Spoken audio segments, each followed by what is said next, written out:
¿Qué tal, queridas, queridos? Voy a subirle un poquito al volumen del micrófono, o bueno, del aparatito que recibe la señal del micrófono. Espero que estén bien. Yo estoy mucho mejor de lo que esperaría para seguir desempleado. Verán. Y vamos a hacer una recapitulación de estos podcasts, de esta segunda temporada de El Ombligo del Sueño. El Ombligo del Sueño nace como un proyecto mío durante. Podría yo decir que incluso antes del podcast. Por supuesto, me inspiro en una frase del doctor Sigmund Freud contenida en la interpretación de los sueños. En la interpretación de los sueños, Freud usa las palabras el ombligo del sueño para referirse a lo ininterpretable, para aquellas líneas de pensamiento que por mucho que uno indague, se pregunte, eh, no nos dan mucho sentido, esas ideas del sueño. Podemos entonces decir que la interpretación del sueño tiene funciones y al mismo tiempo tiene, digámoslo así, como caminos que no llevan a ningún lado, pero que de todos modos enriquecen en cuanto al conocimiento del contenido del sueño. Lo voy a decir así. Ajá. Cuando yo medio entiendo esto, yo todavía creo que estaba casado incluso. No lo recuerdo si ya estaba divorciado o seguía todavía en unión matrimonial, pero cuando comienzo este canal de YouTube, yo ya tenía bastante cimentado la idea de lo que posteriormente sería mi línea de investigación, psicoanálisis del Estado. Claro está, les he estado hablando de todo digamos, esta segunda temporada del Ombligo del Sueño. Me tiene, digamos, ocupado mientras yo ahorita no trabajo para ninguna empresa. Ajá. Sin embargo,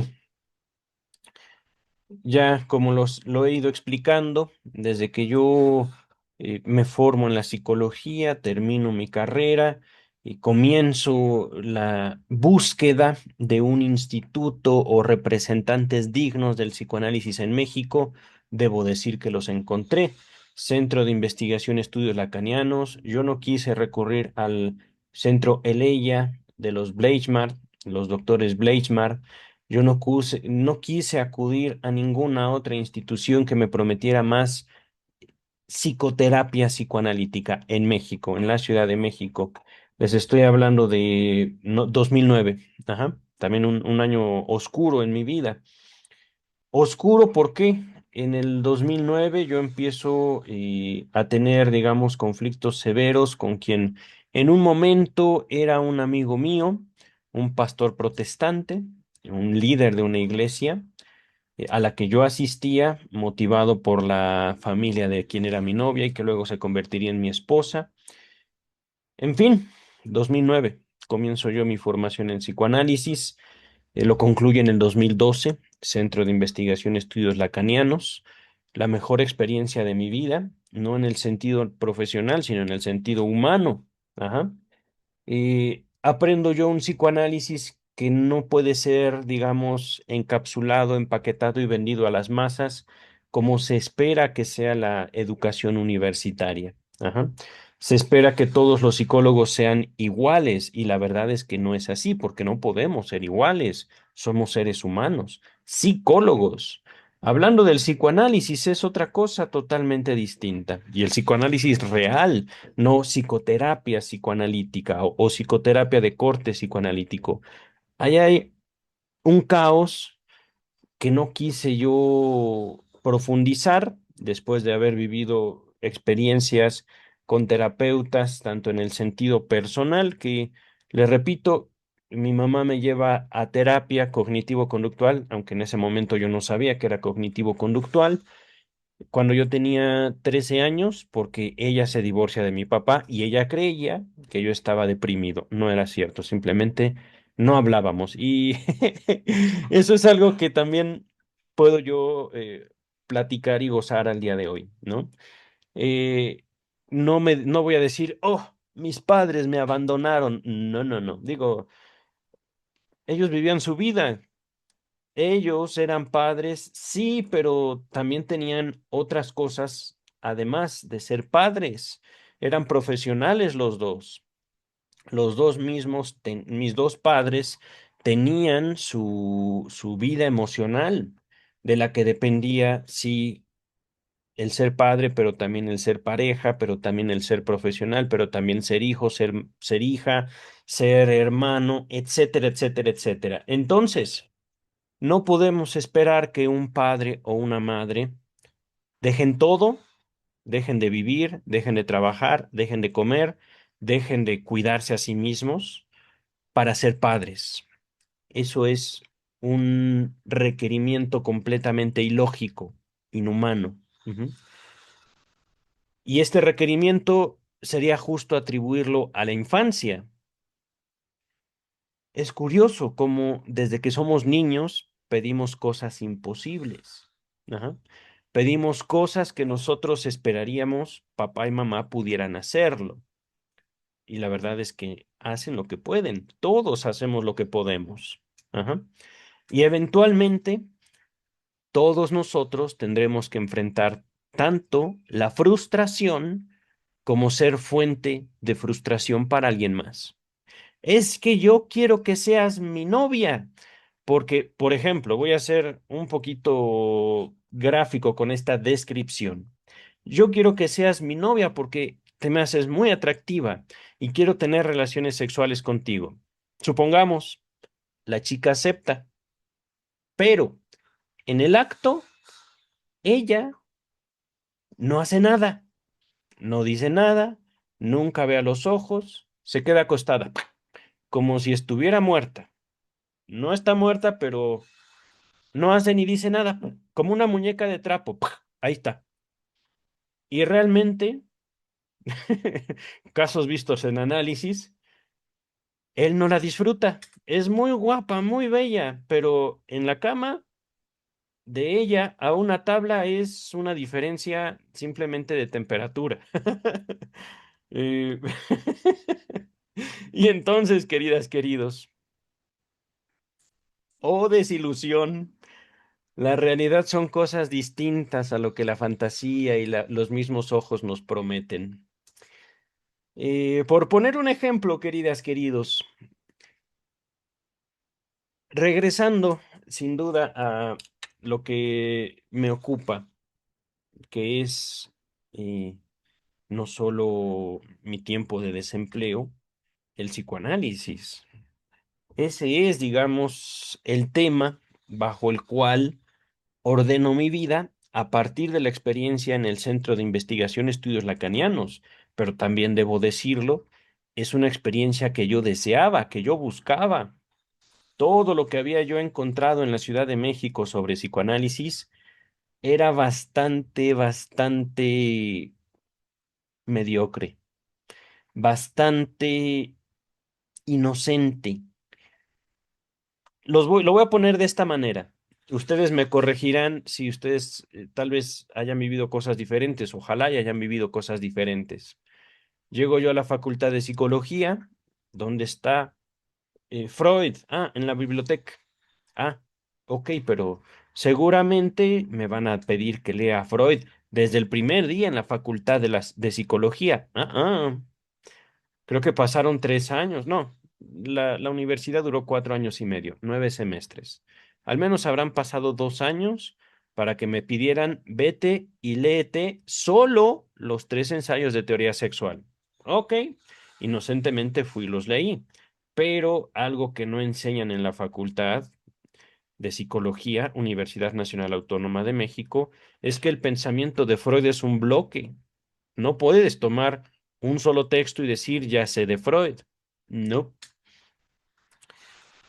Si mal no recuerdo, y 3 ensayos de teoría sexual me lo pidieron para un trabajo donde me iban a calificar una materia. No recuerdo qué materia fue. Entregué el trabajo, me fue muy bien, saqué 10, pero los 3 ensayos de teoría sexual es más o menos la mitad del psicoanálisis.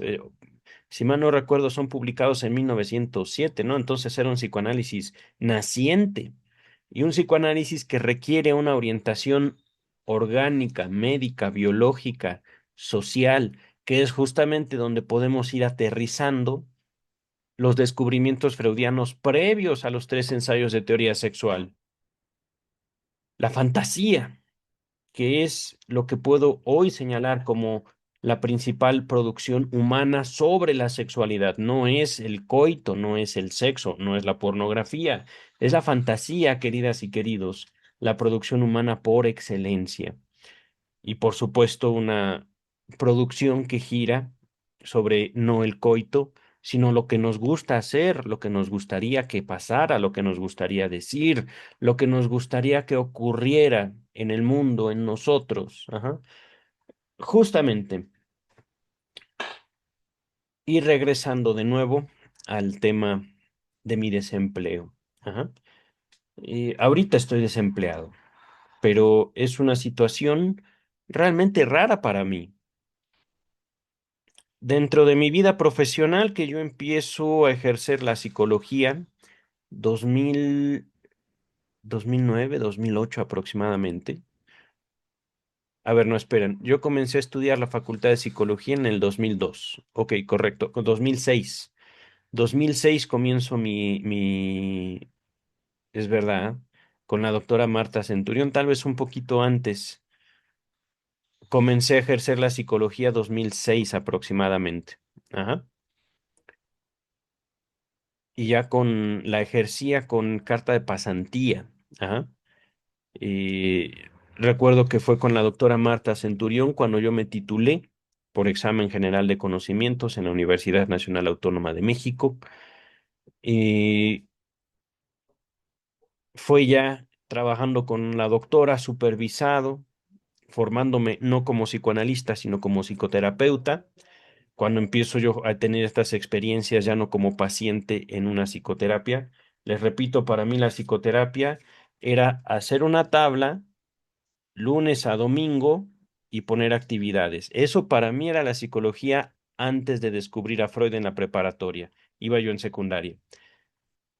Mi madre, teniendo yo 13 años, me lleva al centro de CAPIF, se llamaba, una institución que ya no existe. Centro de Atención PIF, CAPIF, Centro de Atención Psicológica Integral para la Familia, algo así. Ajá. Pero me recibe una psicóloga con un enorme escote, cosa que le agradecí en mi adolescencia, pero con una incapacidad de hablar, la psicóloga. Ajá. Entonces yo voy a,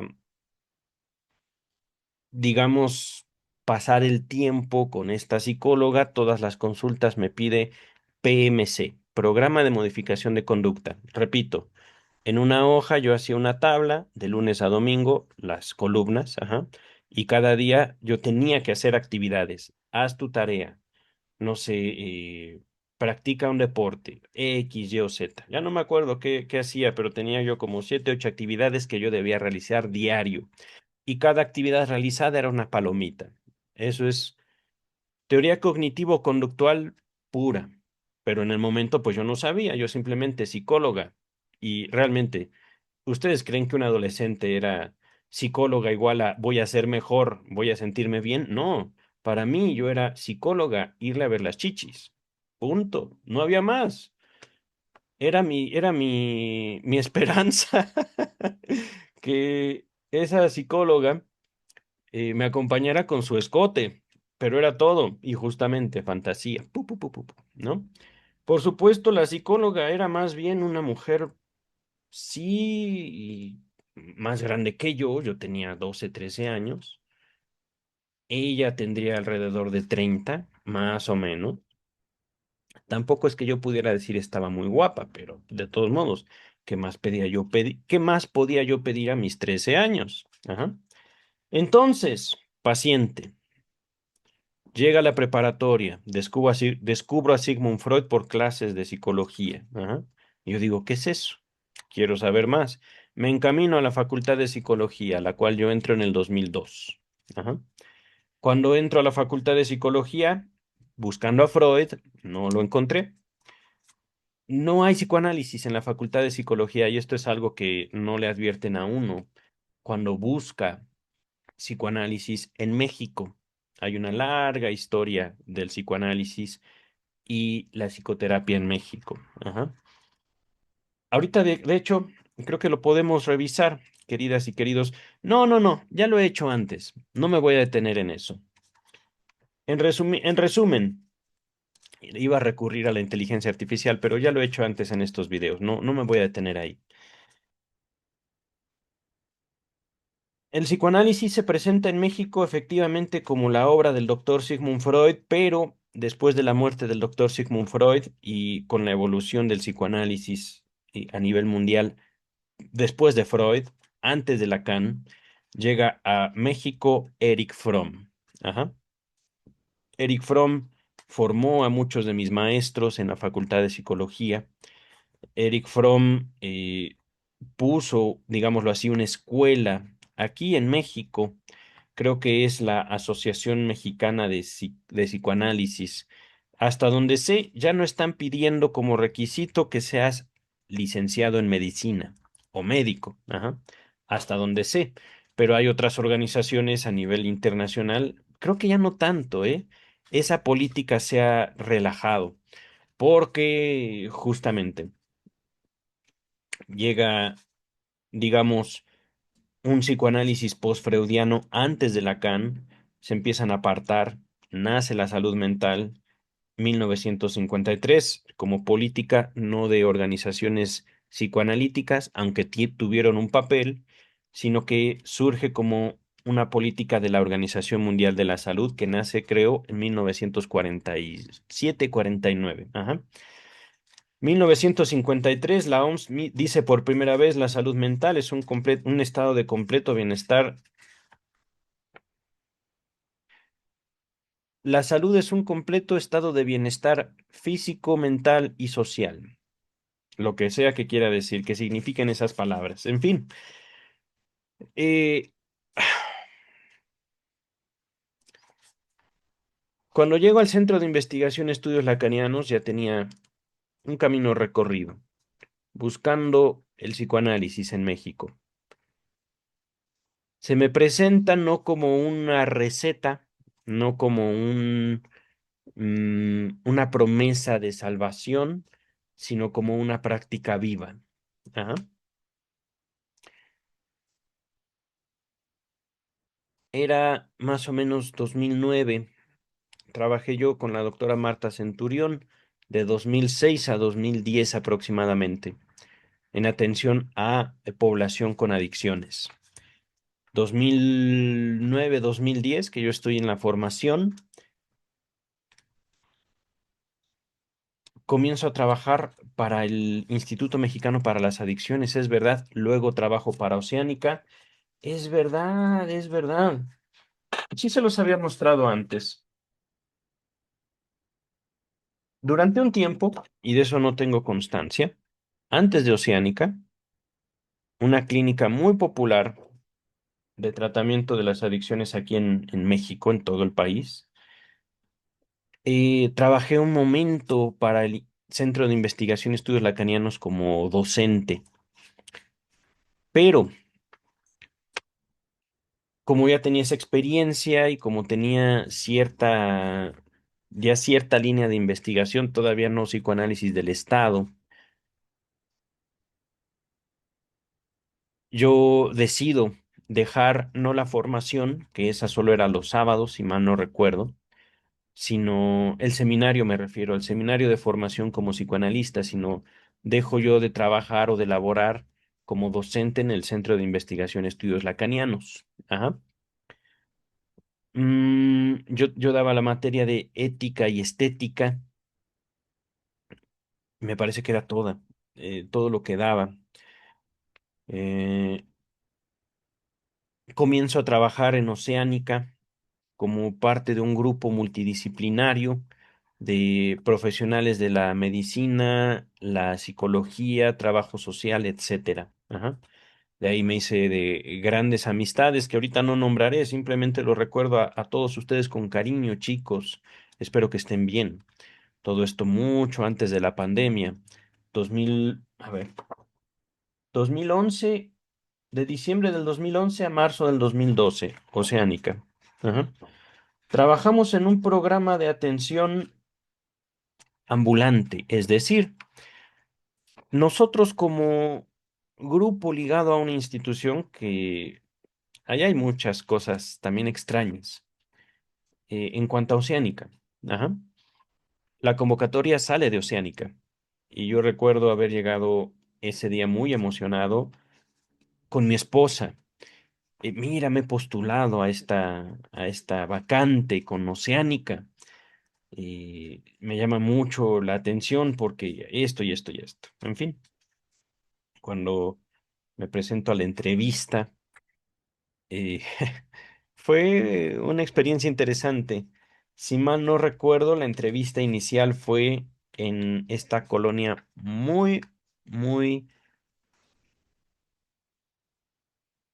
no es popular, no, es contrario, contrario a lo popular, muy elitista.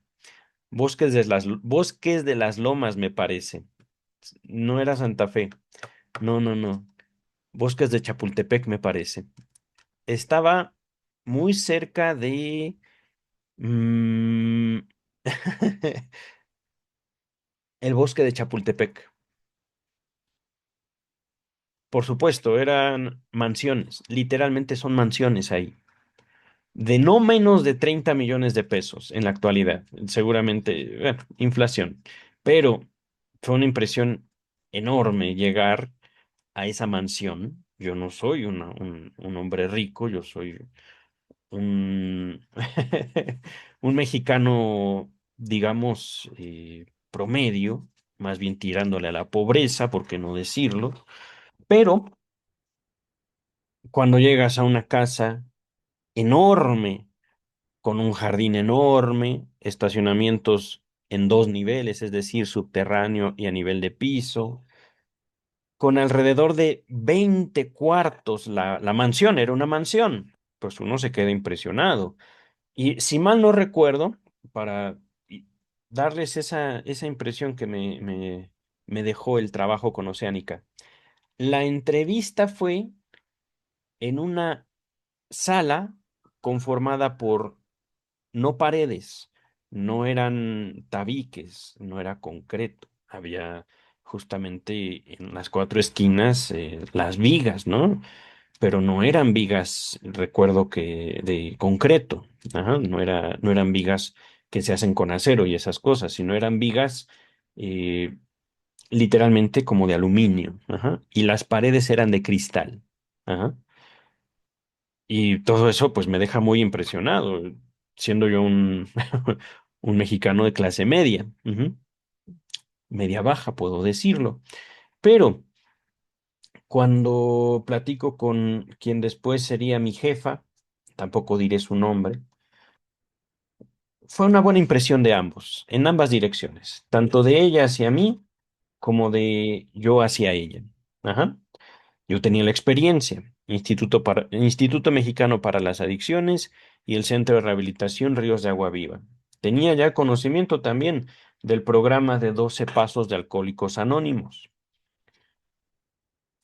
Cuando me dicen, ha sido contratado, yo dije, fabuloso, ya trabajo para Oceánica. No, Oceánica la, bueno, publicó la vacante, no me acuerdo en dónde, pero eh, me llaman, me dicen, fuiste aceptado, ven para acá, vamos a eh, firmar un contrato.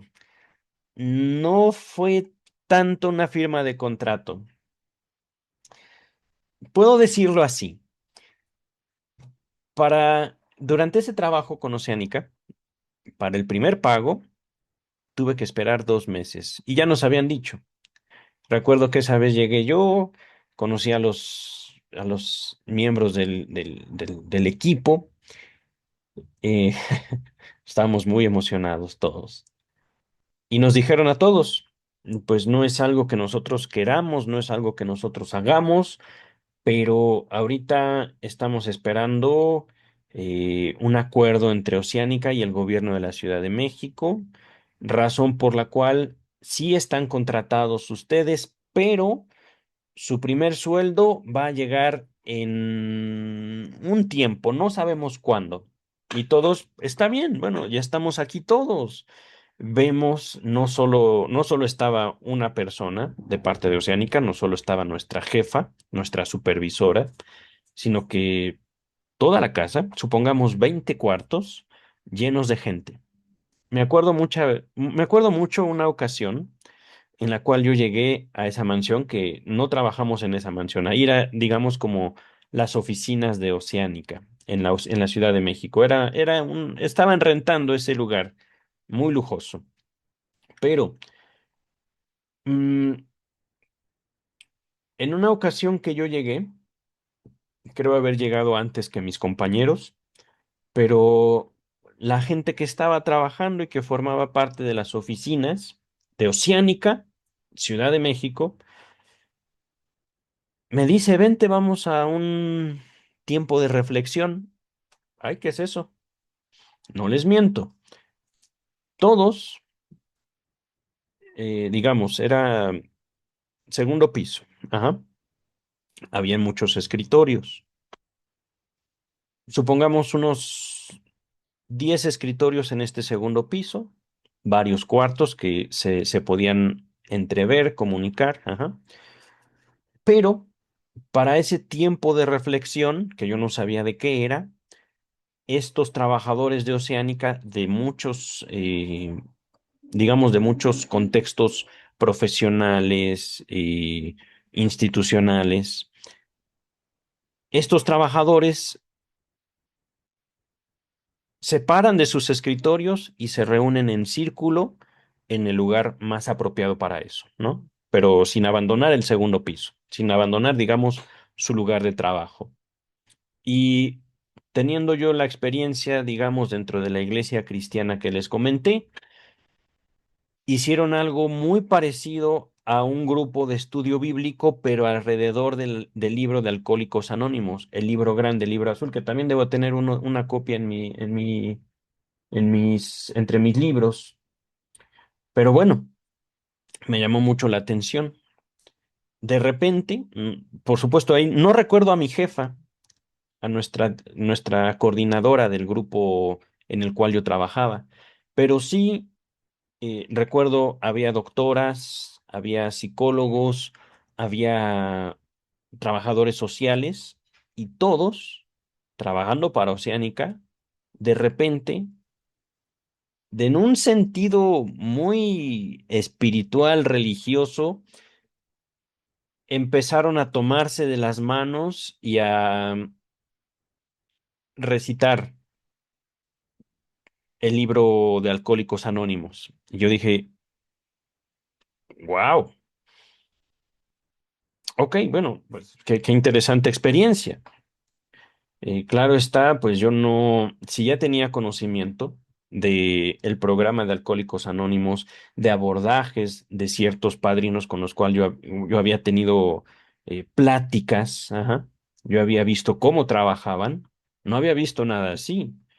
Era algo en serio muy parecido a un ritual, ujú, con Alcohólicos Anónimos.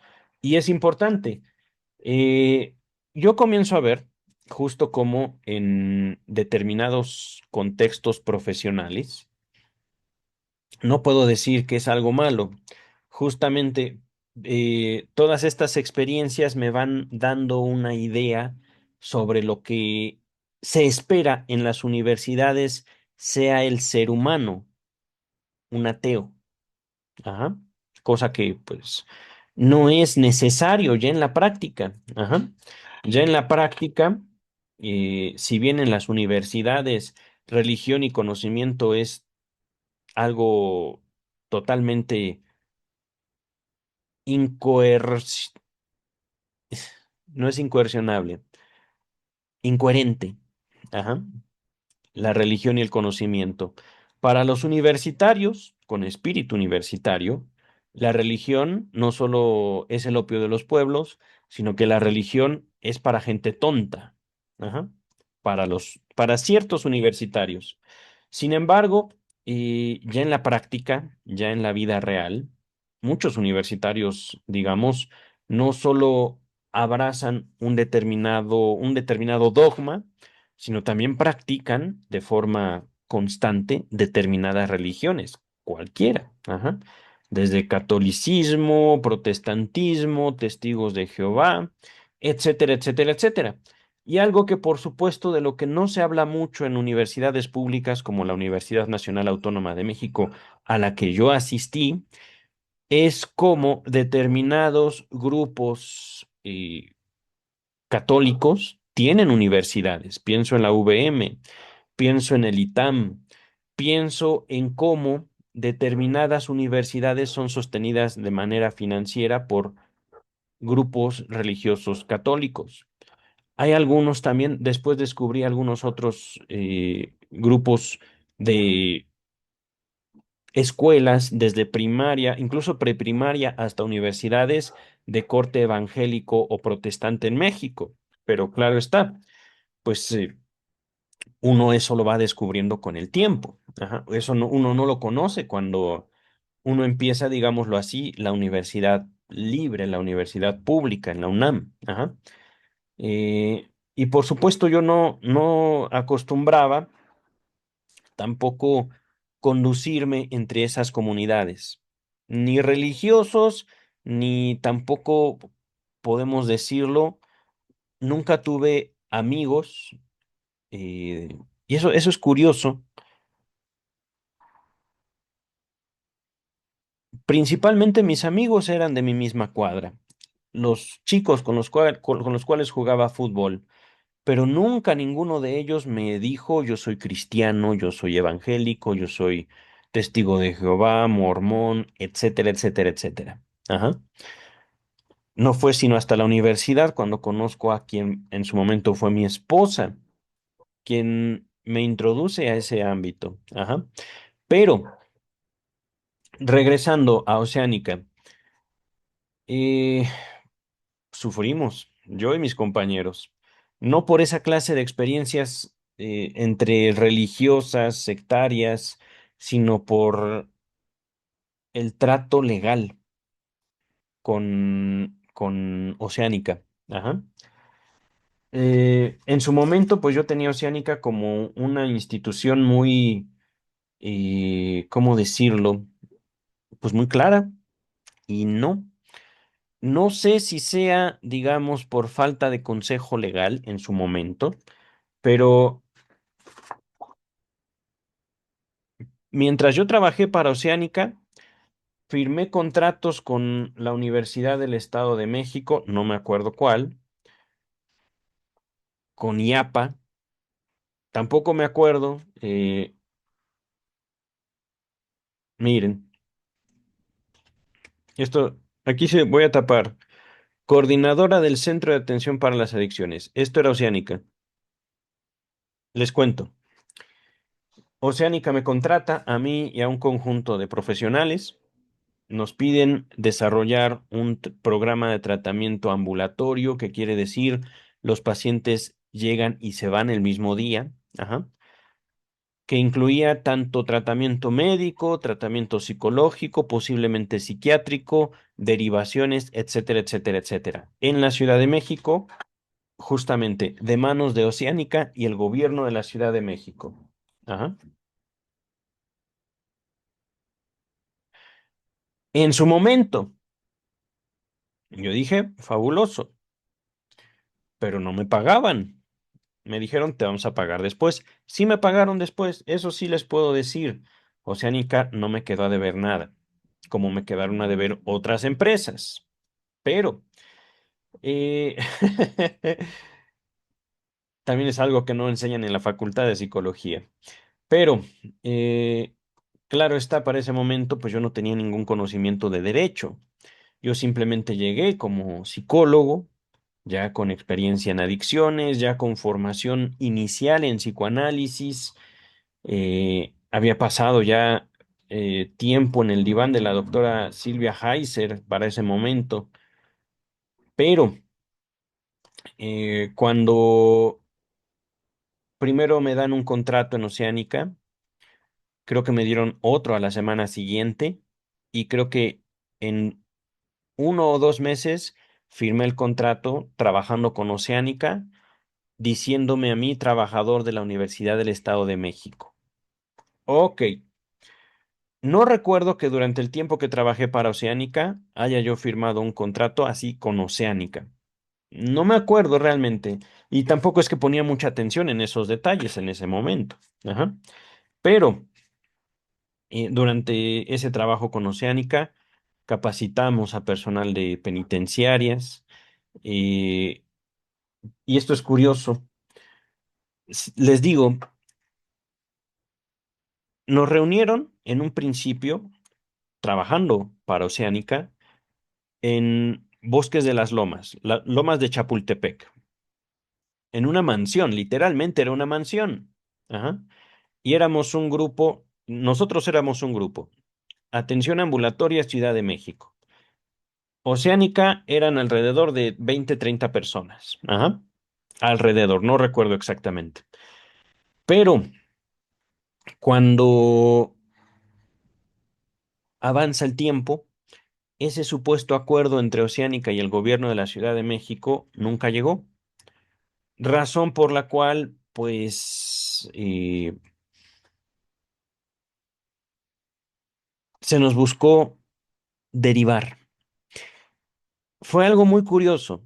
Ahorita lo puedo nombrar así. Parecía que Oceánica estaba buscando pretextos para gastar sin tener que pagarnos. Ajá.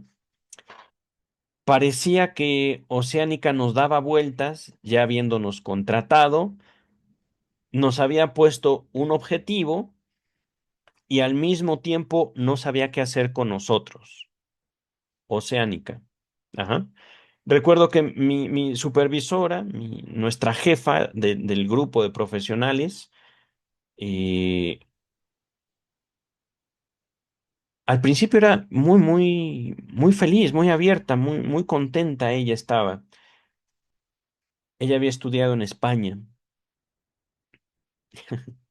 se había enamorado de un adicto ella, pero mm, de eso no habló mucho, solo nos dijo así, ¡pup! Eh, Creo que también había trabajado en adicciones en España y creo que todavía sigue trabajando en adicciones. Es un ambiente muy particular el de las adicciones y el tratamiento de las adicciones en México. Pero cuando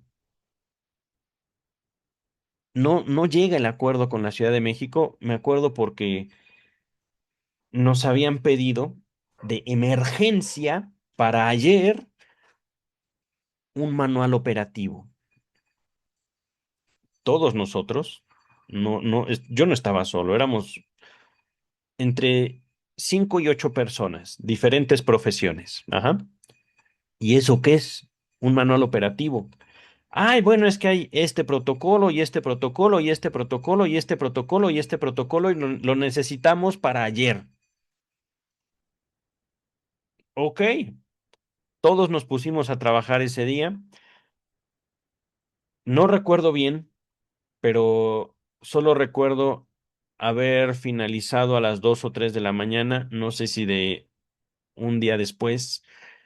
Fue un trabajo muy pesado que entre todos logramos completar y no era un documento de 10, 20 páginas, entregamos cerca de 800 páginas. Entregamos dos folders grandes llenos de investigación, llenos de escritos. Me acuerdo que el escrito que yo presenté le gustó mucho a mi supervisora. Y vaya, hicimos un buen trabajo entre todos para que al final nos dijeran, ¿saben qué? Vamos a implementar el programa de estudio, un programa piloto en la colonia agrícola oriental. Se van a presentar el día fulanito de tal, ups, con, bueno, Ordóñez, no voy a decir si es primer, segundo apellido, que no sé si incluso siga viva o siga vivo, eh, pero ella es la coordinadora del Centro de Atención para las Adicciones, o CADIC, en la colonia agrícola oriental. Ajá. Y por supuesto, la colonia agrícola oriental es popular, no es, digamos, de lujo como Bosques de Chapultepec. Pero, justo, pasamos todos, al menos yo y mis compañeros, no toda Oceánica. Después ya no supe qué fue de todo aquel grupo que yo vi en Bosques de Chapultepec, en Bosque de las Lomas, algo así. No supe qué fue de ellos. Pero ahí en Cadic, Cadic, Centro de Atención a las Adicciones, era un edificio chiquito, a lo mucho yo le calculo unos 30 metros cuadrados. Era un edificio muy pequeño y cuando digo edificio son básicamente dos pisos. Ajá. Me acuerdo que la mayor parte del tiempo el baño estaba descompuesto, no había agua. Y para entrar, eh, digo, no es por criticar la colonia agrícola oriental, de hecho yo vivo en una colonia muy parecida a la agrícola oriental, puedo entrar y salir de la agrícola oriental, pero sí me acuerdo que muchas de mis compañeras dijeron, ¡ay, qué asco! Y más cuando en aquellos tiempos se empezó a hacer un socavón enfrente del centro de rehabilitación, del centro CADIC, para el cual trabajamos en Oceánica como representantes de IAPA, que eso es otra cosa que no entiendo. La relación entre IAPA, Instituto de Atención y Prevención a las Adicciones, una organización no civil, ya es del gobierno, pero que en su momento fue para mí exactamente lo mismo que Oceánica, en cuestión administrativa. Les repito, la convocatoria sale de Oceánica. Yo contesto esa convocatoria. Oceánica me presenta literalmente una mansión. Soy Oceánica. Pum, pum, pum, pum, pum. Aquí, Alcohólicos Anónimos AA es la ley. Ok. Pero tu contrato viene después. Tu contrato viene aquí, acá, ya, pero no me digas cuándo, cómo, dónde, y ahora fírmame este contrato, ahora trabajas para IAPA, ahora trabajas para el gobierno, ahora no sé qué soy, no sé qué quiero, eh, tengo acuerdo con el gobierno, en algún momento se habló Slim por aquí, Slim por allá, Carlos Slim, creo que dueño de Teléfonos de México, pero nada, nada claro, nada concreto. Y en un momento, váyanse todos a la agrícola oriental. Claro que sí, jefa. ¡Pum! Nos fuimos todos. Las compañeras, guácala, guácala. Pero, digo, es que también, como les decía, el socavón, es decir, un hoyo enorme en la calle, dejó expuesta, ¿cómo se llama? La coladera, la tubería del desagüe y el olor en un momento de nuestro trabajo ahí era insoportable. Ajá. Pero, eh, como les repito, yo no era el único psicólogo, yo no era el único que tenía, digamos, esta trayectoria en atención a las adicciones. Pude ver muchas cosas ahí, muchas cosas. No solo entre nosotros, porque también el mismo grupo de CADIC tenía sus terapeutas. Ajá. Algunos de ellos muy sospechosos, muy raros, así, de plano muy raros, no se puede decir de otra manera. Me acuerdo de un psicólogo alto, moreno, delgado, que yo solo vi una vez y dije, ¿qué onda con ese sujeto? Llegamos y me acuerdo mucho de mi frase, mi presentación para el grupo de psicólogos que ya estaban en CADIC. Ajá. Mi trabajo es que ustedes tengan más trabajo. Eso fue lo que yo entendí que me había dicho mi jefa, no solo a mí, sino a todo el grupo que llegábamos a Cadic de Oceánica. Ajá. Pero ese psicólogo fue así como... Solo lo vi una vez y supe que tenía problemas con varios, ahí, con varios psicólogos, psicólogas de Cadic. En fin, poco a poco este grupo de psicólogos de Cadic desapareció. Básicamente, algunos siguieron, que es justamente algo que les quiero platicar, algunos siguieron allí, entre nosotros. Hablábamos, comíamos juntos, y algunas veces les presentábamos material, algunas veces les presentamos capacitaciones, talleres, etcétera, etcétera, etcétera. Pero me acuerdo mucho de un psicólogo que tenía una camioneta que tenía mucha, mucha experiencia y sabía muchas técnicas, muchas. Pero, y esto no fui testigo directo, ajá, eh, yo estaba en el edificio mientras esto estaba ocurriendo. Unos de mis compañeros psicólogos de Oceánica, Cadic, IAPA, no sé, universidad de, bueno, contratados por Oceánica. Ellos, mis compañeros, estaban dando un taller y a este taller iba una muchachita y invitaron a este otro psicólogo con muchas técnicas, con mucha trayectoria. Lo único que vi de esa terapia, entre comillas, es que la muchachita se fue a sentar a una silla. Sentar. Acto siguiente, este psicólogo se acerca a ella no vi más. Ajá. Estaban todos, era un grupo de trabajo, había psicólogos, había pacientes, eh, y todo esto se hacía en pos de la salud mental. Ajá. Yo ya no vi más, yo no estaba en el grupo, yo simplemente fui a ver al salón. Y eso fue todo. La chica, más o menos 15 años, en un grupo, digamos, como de alcohólicos anónimos, sentados todos en círculo, una silla en medio, la chica de 15 años se fue a sentar.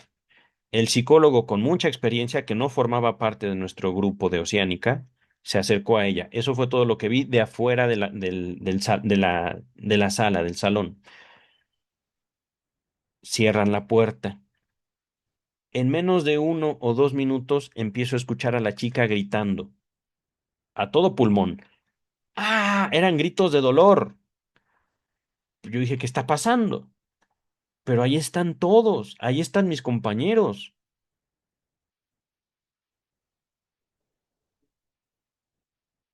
Pasaron 15 minutos con gritos, 10 minutos, no sé, no recuerdo exactamente, pero sí recuerdo los gritos desgarradores. Ajá. La terapia acabó. La chica se fue llorando.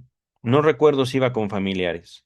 Tampoco tuve mucho contacto con ese caso, pero sí recuerdo que la chica nunca volvió.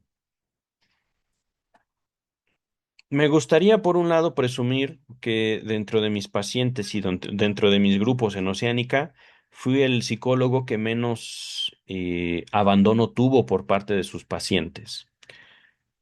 Pero también recordando eso, que vino, digámoslo así, de un profesional. Este chico, este psicólogo con muchas técnicas, con mucha experiencia, tenía su cédula.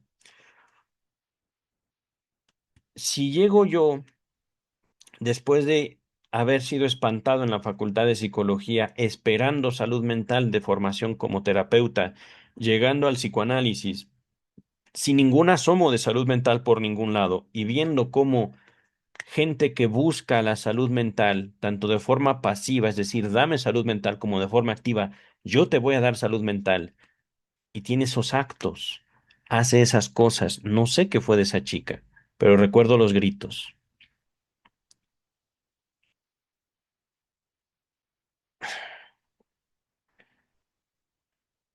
¿Qué estamos haciendo con la psicología, chicas, chicos?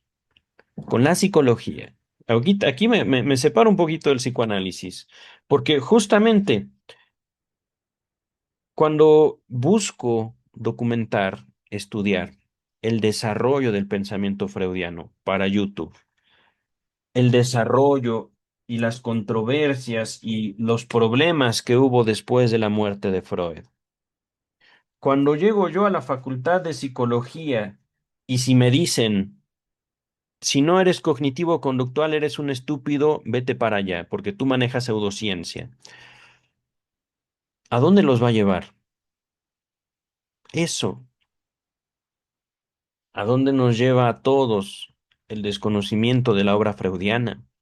¿A dónde nos lleva a toda la cultura, a toda la sociedad? La búsqueda constante de un valor no definido. ¿En cuántas situaciones la psicología ha sido tapadera de torturas hacia seres humanos? Eso me aterra pensarlo, pero es necesario decirlo. No solo pienso en esta muchacha, pienso también en las terapias de conversión, pienso en cómo la psiquiatría condenó como enfermedad mental a la homosexualidad, a las identidades sexuales diversas,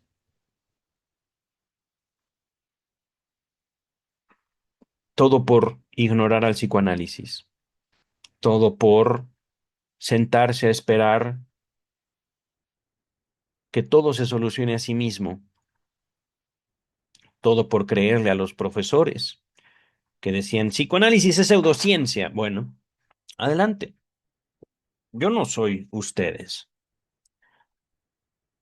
Lacan decía, el psicoanalista paga, podemos entenderlo así. El psicoanálisis tiene un costo que el psicoanalista va a asumir. Pero no es nada más una cuestión del psicoanálisis, queridas y queridos. Todo cuesta, desde las terapias gratuitas de Alcohólicos Anónimos y gratuitas, y terapias también, entre comillas, hasta, por supuesto, nuestras cuentas en Facebook y en Instagram, TikTok, etcétera, etcétera, etcétera, donde ya lo sabemos hoy, nosotros somos la mercancía. Y hasta cierto punto es una nueva economía, esto de las redes sociales, pero una economía donde se sostiene todavía esa búsqueda permanente por la salud mental. Me preocupa, queridas y queridos, no solo la psicología, el futuro de la psicología, un futuro para el cual tal vez no la acompañemos aquellos que nos hemos dedicado a ella, aquellos que tenemos título o estudios en psicología. ¿A qué me refiero con esto? No solo para el año 2026, año de mi desempleo, he enviado currículums en cada vez menos vacantes en psicología. Me he estado diversificando también. He estado buscando alternativas que muchos de ustedes me han dicho, yo también. Tengo estudios, tengo título, pero me dedico a otra cosa. Está bien, a eso me refiero. Puede ser que la psicología, con su orgullo, su narcisismo académico, sus decires, yo tengo la ciencia y la ciencia es mía y no la comparto con nadie, se vaya directito al abismo económico, social, científico. Puede ser, pero nosotros no tenemos que irnos con ella.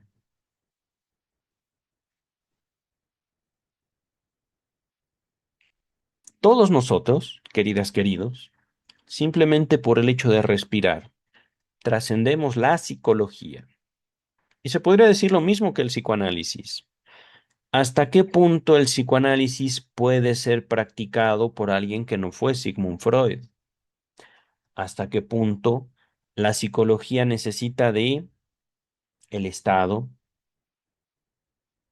de la posesión unidireccional del conocimiento científico, el monopolio del conocimiento científico. ¿Hasta qué punto la psicología busca cimentarse, lo voy a decir así, como una secta académica, como una secta universitaria, que únicamente sirve a sus propósitos sectarios, de separación del mundo? Es una pena, no por nosotros como profesionales de la psicología, sino por la disciplina,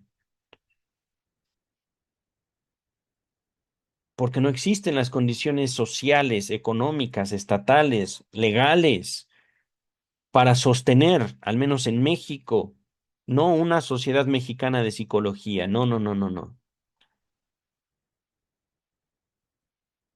una institución científica, no académica,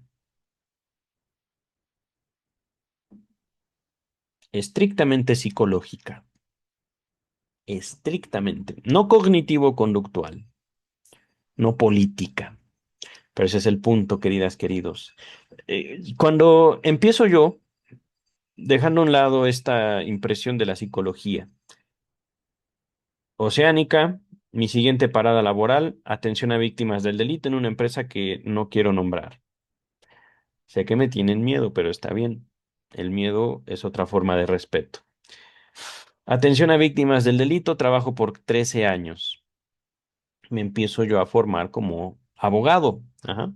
Empiezo yo mis estudios, no los concluyo por cuestiones económicas, pero el presente me refiero. Ajá.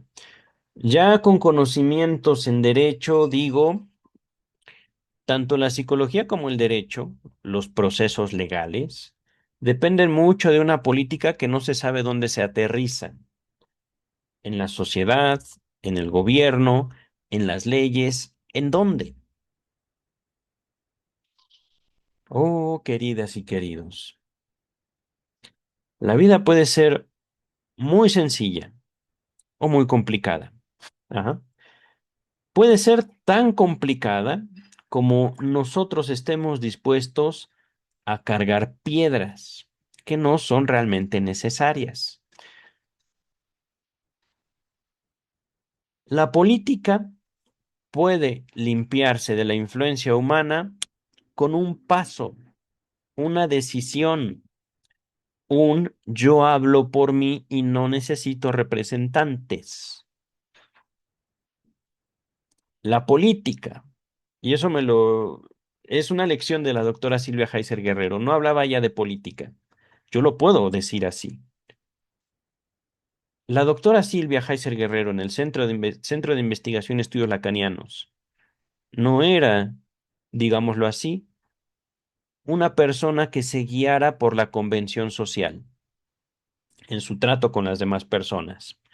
En un momento puede estar hablando con una persona temas elevadísimos, temas que dejaban ver su cultura, y en otro momento decirle a otra persona, ¿qué son esas pendejadas? Ella era así de mágica cuando yo estuve en el Centro de Investigación y Estudios Lacanianos. Nos mantenía vivos, nos mantenía alerta.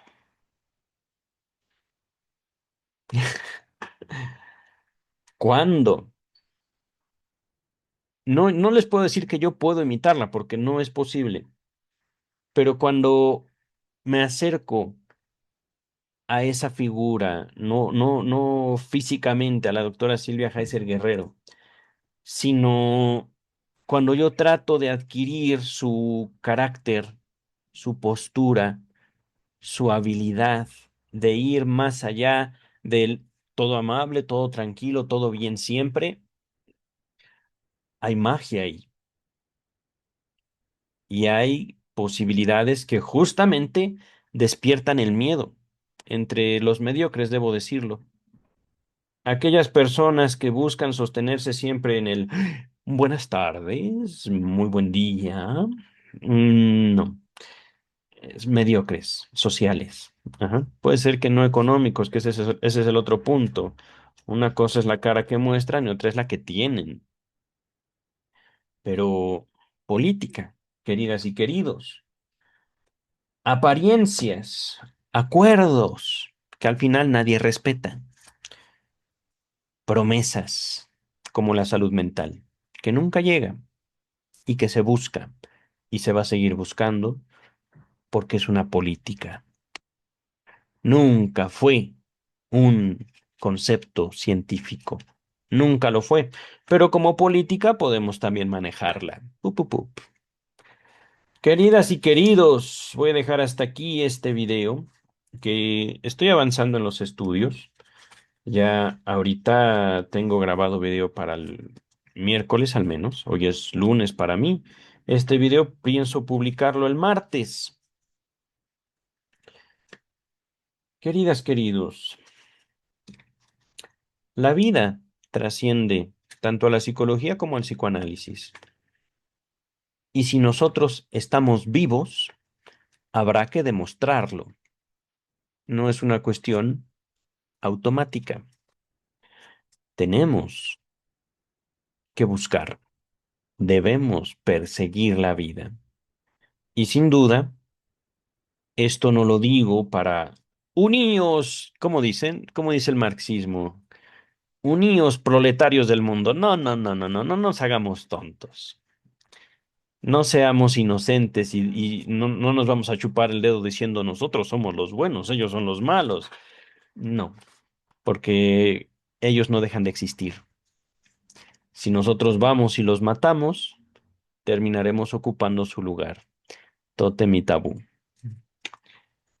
Queramos o no, no solo hay órdenes sociales, legales, psíquicos. Queramos o no, ya formamos parte de un sistema. No un sistema capitalista, neoliberal. No, no, no, no, no. Es un sistema vivo y tal vez un sistema que no tenga nombre, pero que podemos llamar civilización. La podemos llamar así. En cuanto al sistema, eventualmente nos va a costar la vida. Es la vida misma. Es otra forma también de nombrar al sistema, la vida. No hay por qué meternos en escuelas filosóficas a nombrar algo que ya tiene nombre, la vida. Y esa vida no es calma y paz, no es paz mental, no es salud mental, no. Esa vida mata. No les digo vayan a matar, simplemente tengan cuidado. Cuídense, cuiden a sus seres queridos, procúrense, más allá de ideales o valores pseudo religiosos, pseudo científicos, pseudo morales, no sé. Más allá de defender los valores, defiendan la vida. Y no la vida que podría ser, sino la vida que ya tienen. Queridas, queridos, nos vemos miércoles de Michel Onfray. Freud, el crepúsculo de un ídolo. Bye.